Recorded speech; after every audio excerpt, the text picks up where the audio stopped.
When I was a child, I remember watching a documentary about sea turtles coming to the shores of their birth and laying around 100 eggs. Once the eggs started to hatch, these cute little critters waddled along the beach. Unfortunately, many of them were devoured by crabs and seabirds. Those who were lucky enough to make it into the water would meet a dark and swift fate for the most part, dying at the hands of predators, lack of access to food, and climactic conditions.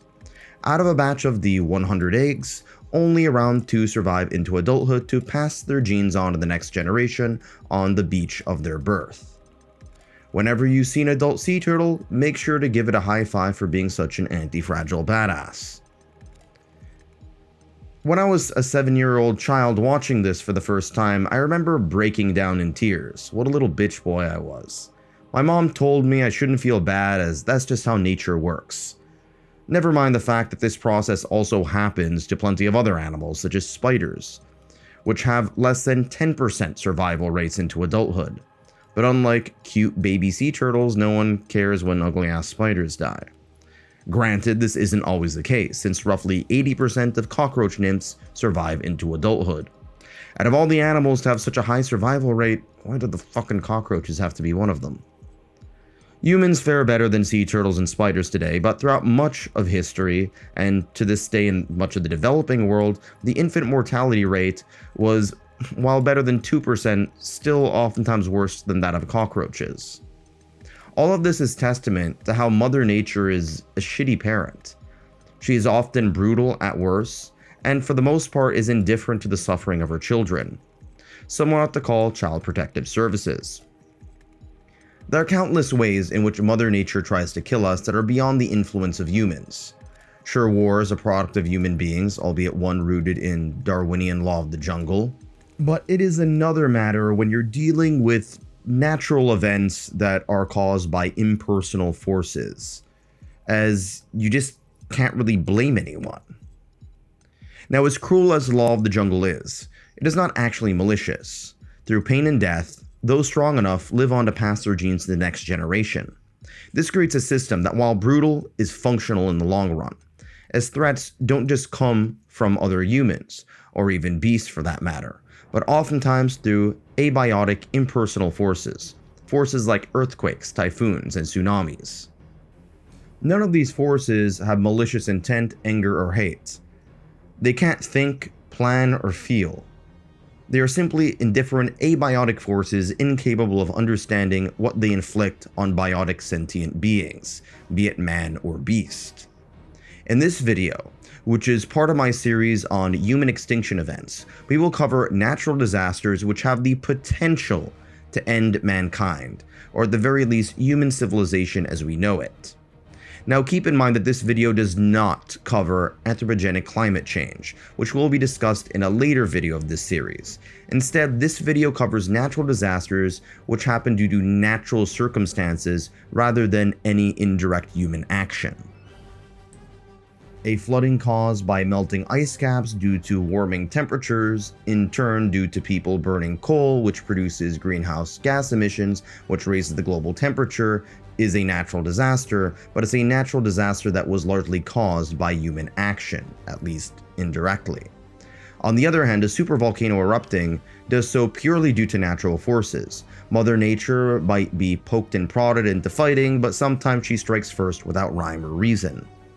Furthermore, these are a series of events in which we can take little to no preventative measures at this current state of technological advancement. Now let's go back to Mother Nature. The fact that I'm personifying nature as Mother Nature is in and of itself problematic, as nature is not a person, but an overarching impersonal force. It provides us with enough warmth to survive the winter, and sometimes too much heat to the point that it kills us. It provides us with water to drink and water our crops, and sometimes more water than we could ever ask for. Man versus nature is a common conflict depicted throughout much of fiction and non-fiction. It is the oldest narrative conflict as it is rooted in our prehistoric past.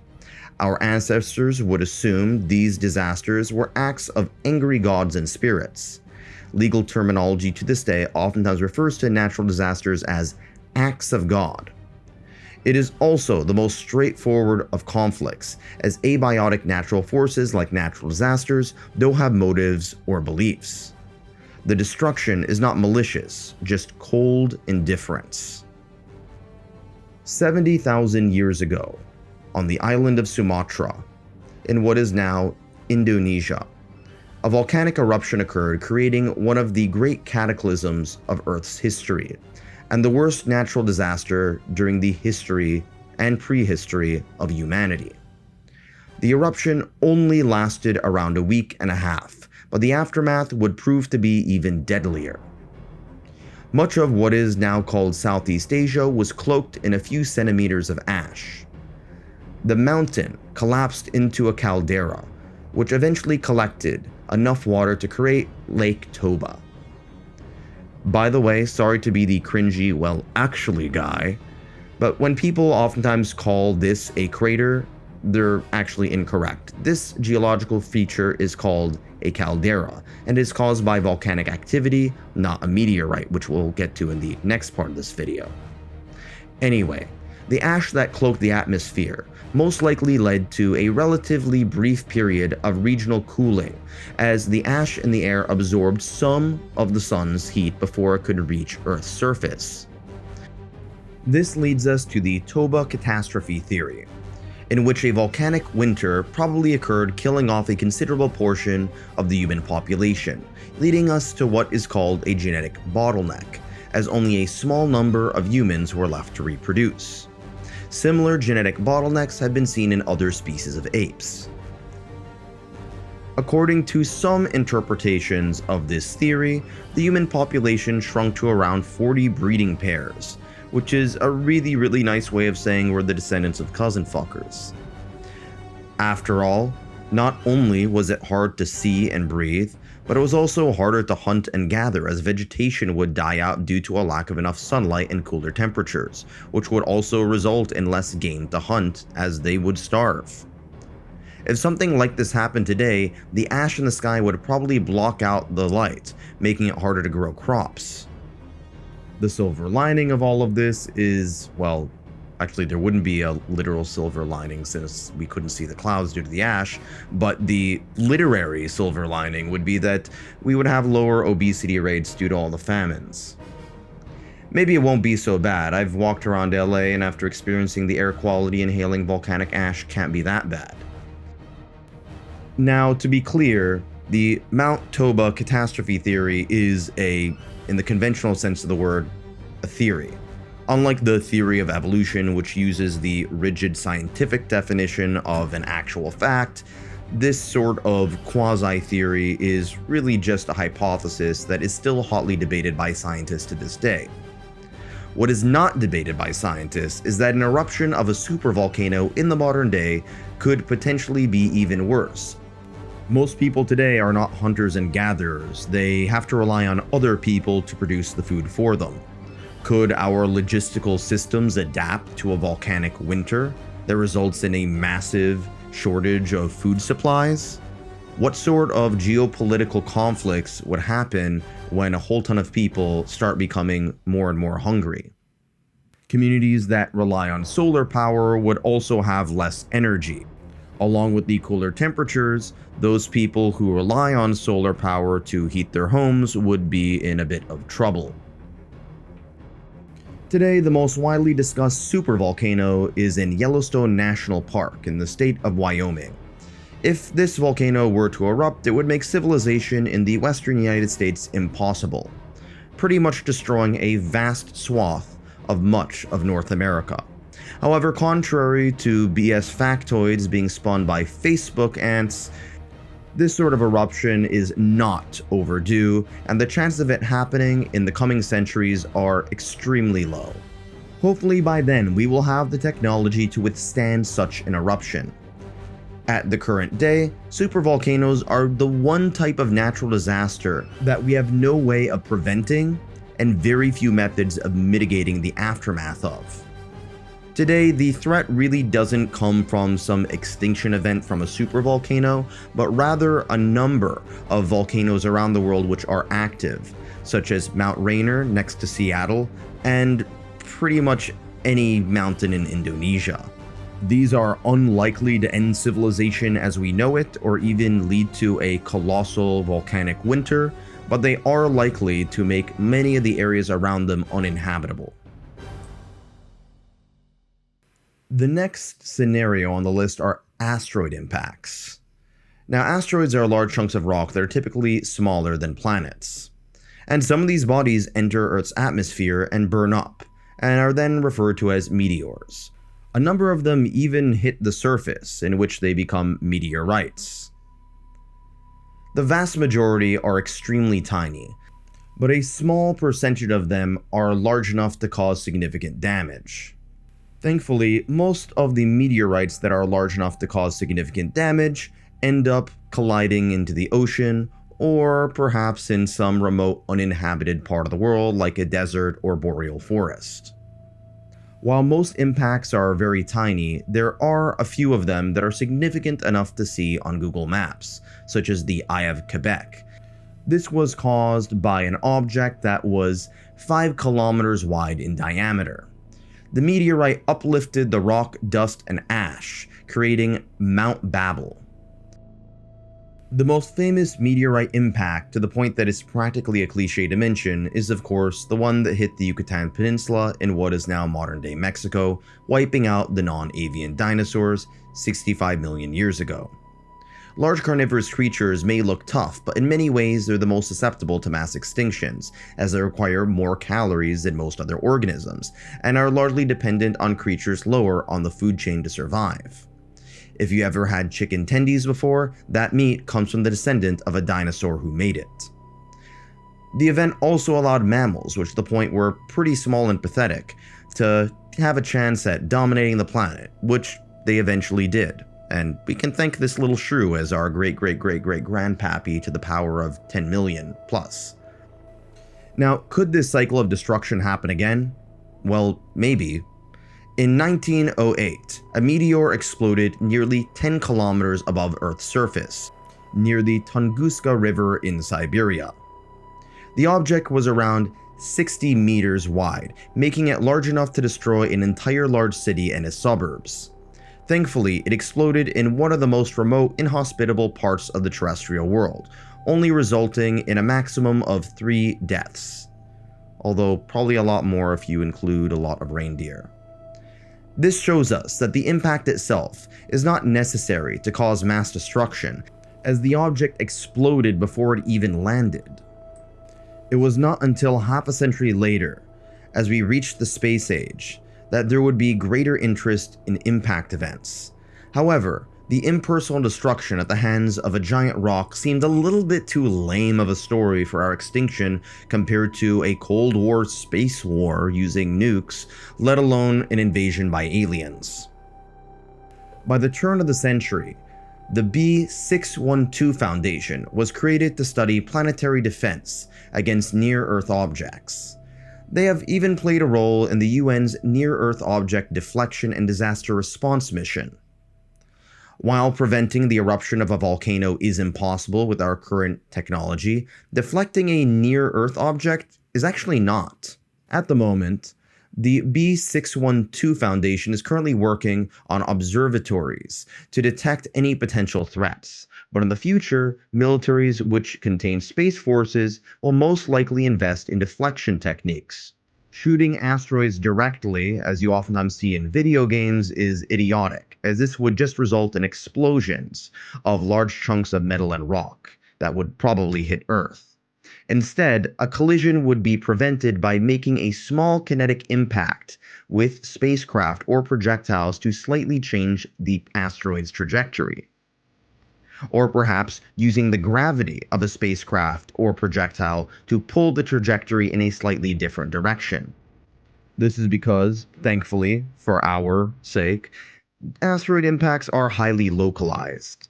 Changing the trajectory even by a little bit can save us all on the rare occasions that we land in the trajectory of a large asteroid. This technology is barely even in its nascency, but it will one day be needed.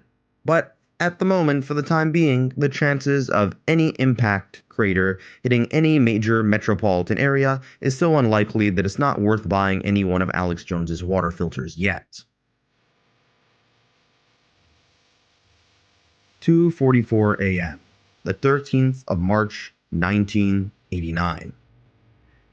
All of a sudden, millions of people in the province of Quebec lose access to flowing electricity and heating on a cold winter night. The outage lasted for around 9 hours, and in some areas, days. Some thought it was the product of human error. Others were terrified that it was due to nuclear weapons, as it was towards the end of the Cold War. It turned out that this was caused by a solar flare, which is a concentrated and localized burst of electromagnetic radiation, followed a few days later by a coronal mass ejection, which is an eruption of plasma off the sun's surface. These two events were so intense that they caused the northern lights to be seen in Florida. The planet's magnetic field caused the circuit breakers of Hydro-Quebec, the province's public utility corporation, to trip for safety. While this problem was resolved in less than a day, at least in most metropolitan areas, it did expose the vulnerability of our utilities to unpredictable natural forces.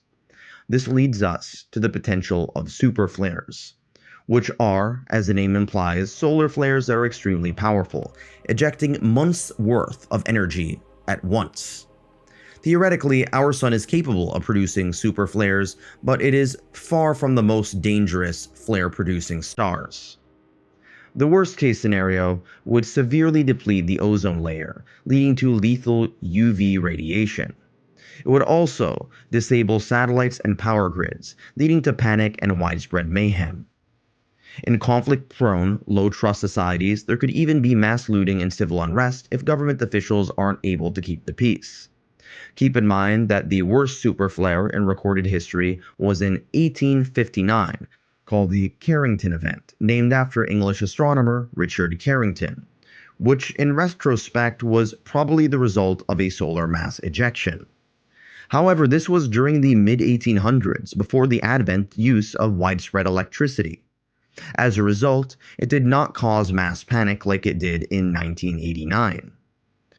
While a super flare is unlikely to lead to extinction, it does show us how our complex civilization is in many ways far more vulnerable to certain natural events like solar flares than pre-industrialized civilizations are. After all, if there is to be a super solar flare within our lifetimes, we would be affected, but the isolated tribe of the Sentinelese would be left unblemished. Next on the list are gamma ray bursts. Now, gamma ray bursts are the most powerful explosions in the known universe, unless you count the Big Bang, which is kinda cheating. They're a powerful cosmic radiation beam from a distant supernova. This would destroy the ozone layer in an instant. It would expose Earth to intense radiation and to various objects, and would essentially lead to a massive ecological catastrophe of which the Earth has never seen before. Well, I take that back. The Earth has seen some pretty crazy shit, but certainly humanity has never seen before. While this would be likely to cause a mass extinction event, it is also the rarest of all these scenarios. And as far as we know, it's never even happened within our galaxy. Gamma ray bursts are also highly directional, like meteor impacts, which makes the probability of us landing right in their trajectory to be infinitesimally tiny. Overall, if this were to happen, it would almost certainly wipe out our species and arguably all life on Earth. But it's also the least likely to happen by far. Thankfully, with the exception of gamma ray bursts, these events would not wipe out humanity completely. Generally speaking, the more likely the event is, the less damage will occur.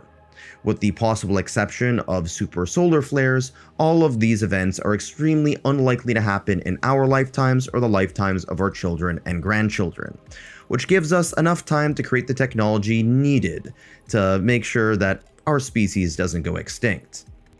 We only have a few hundred thousands of years left. Let's get to work.